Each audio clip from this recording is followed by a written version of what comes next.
오늘 말씀은 비판을 내려놓고 사랑을 입다. 비판을 내려놓고 사랑을 입다라는 말씀으로 말씀 전하겠습니다.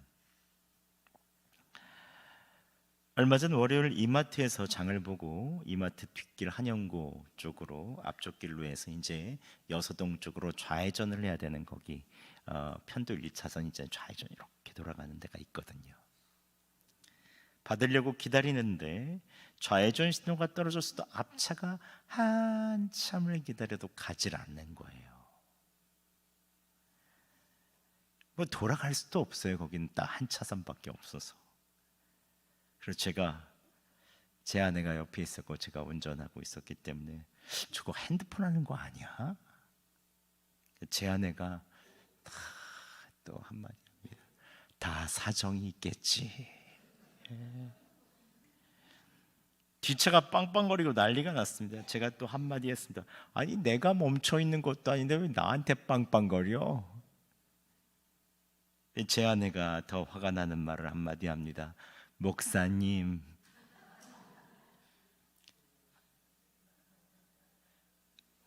그 다음 주 똑같이 장을 보고 있는데 똑같은 길에서 이번에 아내가 운전을 했습니다. 앞차가 가지 않고 가만히 있었으면 아마 딴짓을 한 것 같아요. 제 아내가 왜 이렇게 한가? 제가 빙글 웃으면서 다 사정이 있겠지. 그래도 안 가니까 제가 아내가 빵했습니다. 그제서야 가더라고요. 거기 차가 놀랬는지. 그래서 제가 한마디 했습니다. 사모님. 그랬더니 제 아내가 지지 않고 꼭 한마디 합니다. 나는 해도 되고 목사님은 안 돼. 예.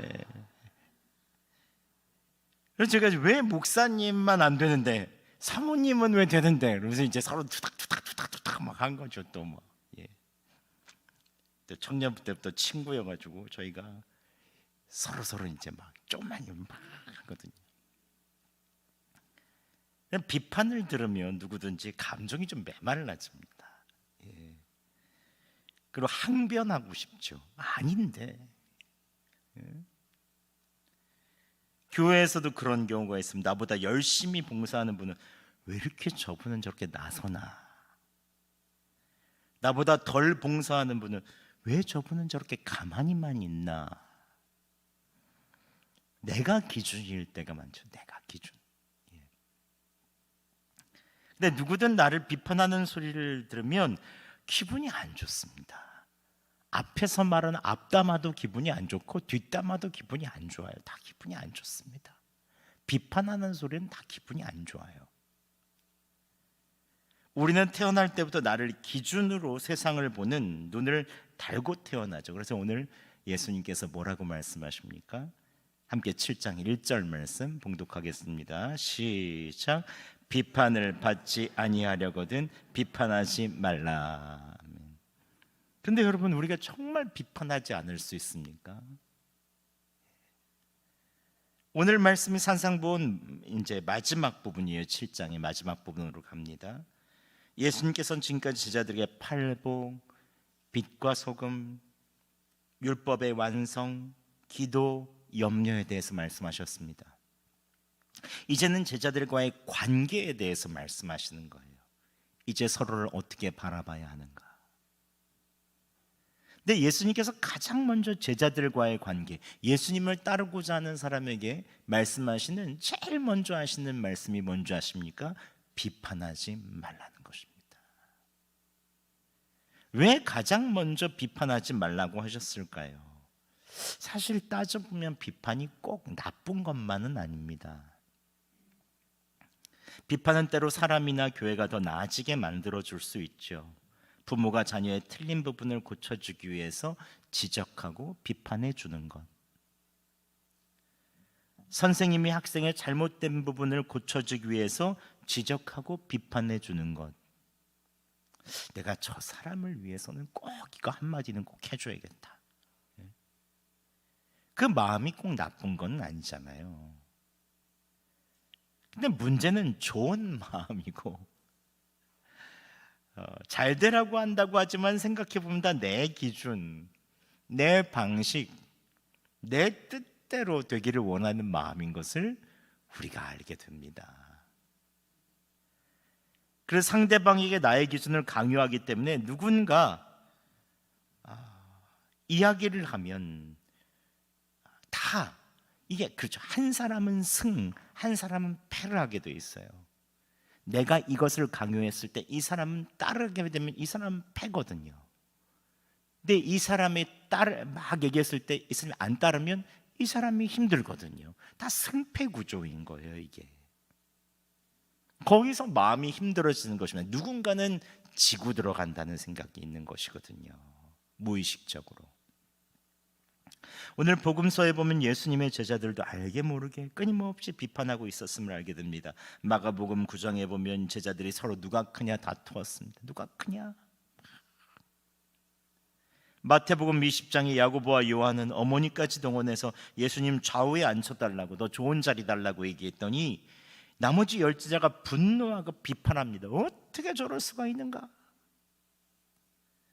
요한복음 12장에 마리아가 향유옥합을 깨니 가룟 유다를 비롯한 제자들이 이는 허비하는 것이다 강하게 비판합니다.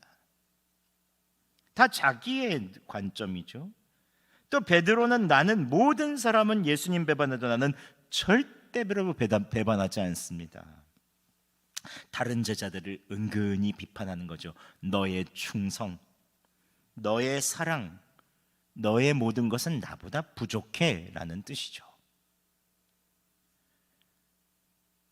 그렇다면 오늘날 우리들은 어떻습니까? 비판하면 안 된다는 것을 우리는 잘 압니다. 성경을 봐서. 그런데 내 뜻에, 내 틀에 안 맞으면 먼저 비판의 칼날을 쓱싹 갑니다. 저거 왜 그래? 저거 왜 그래? 쓱싹. 그런데 그게 우리 마음을 건조하게 하고 우리 자신을 잘 못 보게 하죠. 그래서 심리학에서는 이런 얘기를 합니다. 이게 그림자 이론이라고 하는데 외향적인 사람은 내향적인 사람을 보면서 답답한 거예요. 내향적인 사람은 외향적인 사람을 경솔한 거예요. 왜 그런 줄 아세요? 외향적인 사람은 내 안에 내향성이 있는데 그걸 보고 상대방을 보니까 그게 답답한 거죠. 그러니까 내 안의 문제인 거예요. 내향적인 사람은 외향적이고 싶은 그 마음이 있는데 그게 열등성이니까 항상 저 사람이 경솔해 보이는 거예요. 감성적인 사람은 이성적인 사람 보면 차가워 보여요. 차가운 사람은 이성적인 사람은 감성적인 사람 보면 정말로 이게 뭐라고 그러죠? 그걸 뭐라고 그러냐? 예, 생각이 없어 보인다고 그럴 때가 많아요. 예. 저도 인상이 좋고 말을 안 해서 그렇지 제 안에서 얼마나 잘못된 것이 보이는지 저절로 비판 의식이 막 작동이 늘 때가 있습니다. 이러면 안 되는데, 이러면 안 되는데.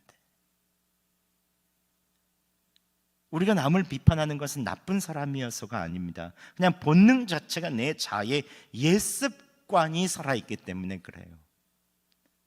그래서 내 뜻대로 안 되거나 내 방식대로 사람들이 상황이 고쳐지지 않으면 답답하고 어떤 때는 상처받았다고 하고 어떤 때는 억울하기까지 합니다. 그런데 그것을 내려놓지 못할 때가 얼마나 많은지 모릅니다. 우리는 비판할 수밖에 없는 존재죠. 그렇다면 우리는 어떻게 해야 됩니까? 어떻게 하면 예수님의 말씀처럼 비판하지 않을 수가 있겠습니까? 오늘 그럼에도 불구하고 우리가 이런 존재임에도 예수님께서 우리에게 비판하지 말라고 하시죠. 억지로 참으라는 것도 아니고 더 열심히 노력하라는 것도 아닙니다. 먼저 예수님께서는 우리 안을 들여다보라 라는 말씀하시죠. 함께 3절 말씀 저희가 봉독하겠습니다. 시작. 어찌하여 형제의 눈 속에 있는 티는 보고 내 눈 속에 있는 들보는 깨닫지 못하느냐. 비판하지 않게 해서 첫 번째는 내 눈 속에 들보를 보라는 것입니다. 여기서 들보란 무엇입니까? 집에 기둥을 받치는 굵은 통나무죠. 예수님 당시에 30에서 50cm의 통나무로 쭉 올라가는 길이 3m에서 5m 정도 되는 굵은 기둥을 말합니다. 이게 들보라고 하죠. 그런데 예수님께서는 내 눈 속에 들보가 있다는 것입니다. 먼저 내 등 속에. 그리고 주님께서 형제 눈 속에는 티끌이 있다고 말씀하십니다. 티끌은 눈에 들어간 작은 먼지 한 톨이죠. 그럼 어느 게 큽니까? 눈 속에 그냥 통나무가 박혀서 이렇게 보고 있는 거예요. 눈 속에 얼마나 웃깁니까? 이 통나무가 박혀서 띵 치고 이렇게 하는 거죠. 저만 웃긴가? 저는 이게 상상하기 무서워. 눈 속에 들보가 이렇게 확 나와 있는 게 얼마나 웃긴지. 사람들이 얼마나 그때 그 예수님 말씀을 들으면서 웃었겠습니까? 그런데 이것이 우리의 자화상이라는 거죠. 들보가 그렇다면 의미하는 게 무엇입니까? 내 눈에 있는 자기의를 말하는 거죠. 자기의. 나는 의롭다. 나의 기준, 나의 판단, 나의 생각을 절대시할 때 그것을 자기의라고 말합니다. 자기의를 계속해서 내세우는 것을 우리는 교만이라고 말합니다. 내가 제일이야. 내 기준이 제일이야. 이게 절대적이야. 그런데 제자들이 자기의가 철저하게 깨졌던 때는 언제입니까? 바로 실패의 순간이죠. 고난의 순간입니다. 그때 예수님을 바라볼 때 자기의 의가 확 깨지죠. 베드로는 작은 사람은 다 주님을 버릴지로 나는 절대 버리지 않겠습니다. 자기 기준에 따라서 자기의 눈으로 보고 선포하죠. 근데 그날 밤 닭이 울기 전에 3번 부인했습니다. 그때 예수님과 눈이 마주치죠. 예수님을 바라보니까 그냥 깨닫는 것입니다. 꺾여 하고 예수님 딱 보니까 예수님께서 철저하게 깨닫게 하시는군요. 내 눈 속에 들보가 있었구나. 들보.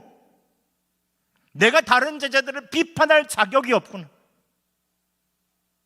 우리도 마찬가지죠. 예수님께서 내가 가장 자신 있던 그 부분에서 실패하고 넘어질 때, 그때부터 예수님을 바라보면 내 안에 있는 자아, 내 기준, 나의 들보를 보게 하시는 거죠.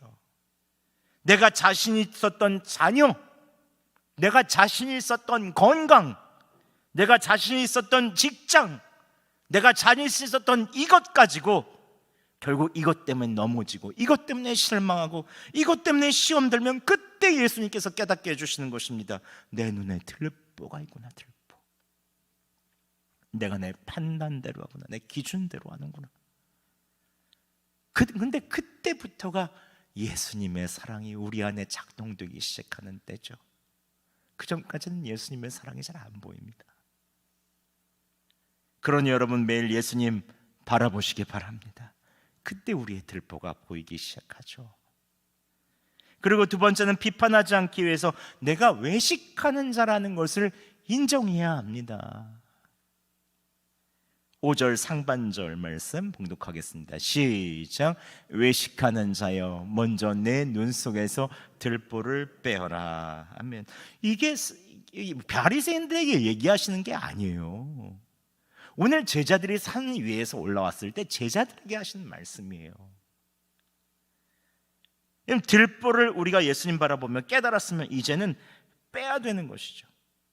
예수님은 우리를 외식하는 자라고 부르십니다. 이건 정죄가 아니에요. 정확한 진단하는 거예요. 의사 진단의 진단입니다. 진단. 너는 정죄하는 자다. 너는 외식하는 자다. 외식이란 무엇입니까? 겉으로는 남을 위하는 척하지만 실제로는 나의 기준으로 남을 재단하는 사람이죠. 저 사람을 위해서 한마디 해야 되겠다 하지만 결국은 내가 옳다는 것을 확인하고 싶은 것이죠. 그런데 하나님께서는 이 외식을 깨닫게 하시는 것입니다. 이 외식하는 자야. 그런데 그가 그냥 깨닫게 되는 것이 아니죠. 우리가 예수님 항상 바라봐야 합니다. 주님께서 기도할 때 깨닫게 하시고, 묵상하다가 예수님 만나면 그때 깨닫게 하시고, 예수 동행일기 쓰다가 예수님 바라보면 그때 깨닫게 하시고, 예배 드릴 때 하차 하면서 깨닫게 하시면 그때 깨닫게 하시고, 주님 예수님을 딱 만나는 순간 성령님께서 우리 안에 확 눈을 열어주시는 것입니다. 내가 외식하는 자라는 것을 깨닫게 되죠. 상황을 통해서도 말씀하시죠. 예수님의 십자가를 바라보며 내 옛자는 이제 십자가에서 예수님과 함께 못 박혀 죽었음을 선포하고, 외식하는 내 옛자는 이미 예수님과 함께 죽었습니다 선포하고, 성령님으로 함께 내 삶을 고백하며 나아갈 때 주님께서 내 안에 있는 들보를 뽑아주시는 것입니다. 그때부터 새로운 눈으로 주변을 보게 되죠. 재밌는 것은 내가 죽고 외식하는 자라는 것을 인정하는 순간 주변의 상황, 주변의 사람 그냥 다 이해가 됩니다. 그냥 용납이 돼요. 그 신기하죠. 이전에는 그렇게 날카롭게 봤던 사람이 그냥 용납이 됩니다. 주님께서 들보를 빼주시는 거죠. 그냥 이유가 있어서 두신 사람이구나. 이유가 있어서 내 주변에 두셨구나. 그렇다면 왜 하나님께서 우리가 비판하지 말라고 하십니까? 하나님께서 우리가 남을 비판할 때 그 날카로운 칼날이 결국 내 영혼을 베고 내 영혼을 메마르게 하기 때문에 그래요. 그래서 하지 말라고 하시는 거예요. 주님께서 결국은 나를 위해서 하시지 말라고 하시는 거예요. 마치 자녀가 날카로운 유리 조각을 들고 놀 때 불안해하잖아요. 우리는 그거 뺏어야죠. 유리 조각을 안돼 그럼 또 확 밟까봐 안돼 서서히 가서 살짝 빼주죠. 그런 부모님의 마음처럼 주님은 우리의 사랑하는 우리를 위해서 날카로운 칼을, 비판의 칼을 이제 살짝 내려놔라. 아프다, 너를 힘들게 한다, 결국 너에게 상처를 줄 거야. 우리를 다독이시는 것입니다. 하나님께서 모든 사람의 마음을 꿰뚫어 보시는 공의의 하나님이시지만 또한 자녀의 마음이 풍요로워지기를 원하시는 사랑의 하나님이십니다. 이게 우리 하나님이세요. 그래서 비판하지 말라고 하시는 거죠. 여러분, 죄가 없는데도 가장 억울하게 비난과 비판을 세상에서 가장 많이 받으신 분은 누구십니까? 우리가 믿는 예수 그리스도시죠. 예수님은 아무 죄도 없지만 빌라도 법정의 사람들을 외칩니다. 십자가에 못 박으라, 십자가에 못 박으라. 신성모독이다. 인류 역사상 가장 극심한 정죄와 비판이 일어나는 거죠. 하나님의 아들이시며 하나님의 본체이신 그분을 향해 신성모독이라고 하는 거예요. 죽을 자라고 얘기하는 것입니다. 얼마나 억울하십니까? 병든 자를 고쳐주고 생명을 살려주실 그분이 법을 어겼다고 말합니다. 죄가 없으신 분이 사형받아 마땅하다고 하며 극악한 죄인이 달리는 사형틀에 십자가의 사형틀을 매달죠. 전 세계의 세상 사람들, 우리의 기준, 우리의 판단과 정죄가 한꺼번에 예수님 안에 쏟아진 것이죠. 그러나 예수님께서는 그 자리에 반박하지 않으셨습니다. 침묵하시며 모든 판단과 모든 정죄를 다 당하시죠. 이게 우리 예수님이시죠. 우리가 받아야 될 판단과 정죄에 대한 그 형벌을 주님이 다 당하시죠. 그리고 이렇게 기도하십니다. 아버지여, 저들을 사하여 주옵소서. 저들은 자기들이 무엇을 해야 되는지 모릅니다. 예수님께서 우리의 눈 속의 들보를 빼주시기 위해서 세상의 모든 비판과 판단의 형벌을 다 당하시고 우리를 대신 용서하여 주셨습니다. 이게 복음이죠. 이게 복음. 우리의 교만과 자기의 의의를 빼주시기 위해서 이 십자가라는 들보에 박히신 거죠. 주님께서 거기에 마지막 선언하셨습니다. 테텔레스타이, 다 이루었다. 사랑하는 아들아 딸아, 내가 받아야 될 이제 정죄는 없다. 나의 보혈로 은혜의 눈을 씻고 밝아진 눈으로 형제들을 봐라. 십자가에서 주님께서 그렇게 말씀하시는 것입니다. 사랑이란 무엇입니까? 사랑이란 예수님을 바라보고 우리의 비판을 중지하는 것입니다. 비판을 중지만 해서는 안 됩니다. 내 힘으로 안 돼요. 예수님을 바라봐야 중지가 됩니다. 비판을 억지로 참으라는 것도 아닙니다. 그냥 예수님, 나를 위해서 모든 비판과 정죄를 다 당하신 예수님의 십자가 밑에서 그 은혜 안에 머물다 보면 우리에 있는 들보가 빠지고 우리에 있는 칼날이 다 내려놔지고 주님의 눈으로 보게 되죠. 불쌍하다. 주님께서 우리를 불쌍하다 보시죠. 예수님이 내 들보를 주셨다는 것이 깨달아지면 우리는 판사석에서 내려와 피고석에서 주님의 용서를 구하게 된다. 주님, 우리가 매일마다 주님을 바라보는 이유도 거기 있죠. 여러분, 이번 한 주 뉴스나 주변의 사람들 중에 습관적으로 비판하는 사람이 있습니까? 예수님을 그때 바라보시기 바랍니다. 예수님이 나와 내가 비판하는 그 사람을 위해 십자가에서 비판을 다 받으셨다. 형벌을 받으셨다. 요즘 뉴스만 보면 트럼프, 그래서 저 트럼프, 이게 저 한 사람 때문에 이 전 세계가 이게 뭐냐, 이 트럼프. 그러면 트럼프 하면서 주님, 이스라엘 그러면서 주님, 남편 주님 바라보는 거죠. 누구누구 집사 하면서 주님 바라보는 거죠. 여러분, 이름 뒤에 꼭 주님을 부르시기 바랍니다. 그래야 우리가 비판을 중재하고 사랑의 눈으로 볼 수 있죠. 트럼프를 통해서도 주님께서 말씀하실 게 있겠지. 말씀을 맺겠습니다. 비판하지 말라는 말씀은 예수님의 초대죠. 너는 이미 용서받았다. 그 은혜의 눈으로 형제를 보아라 라는 뜻입니다. 예수님을 바라보시기 바랍니다. 바라보는 순간 비판이 멈춰지고 멈추는 자리에서 사랑이 시작될 것입니다. 사랑은 예수님을 바라보고 비판을 중지하는 것입니다. 여러분의 마음에 얹힌 것이 체증이 내려가고 마음에 있어서의 메말랐던 것이 풍요로워지기 위해서는 이제 사랑만 하시면 됩니다. 비판을 내려놓고 상함만 하는 이번 한 주간 되시기를 예수 그리스도의 이름으로 축원합니다.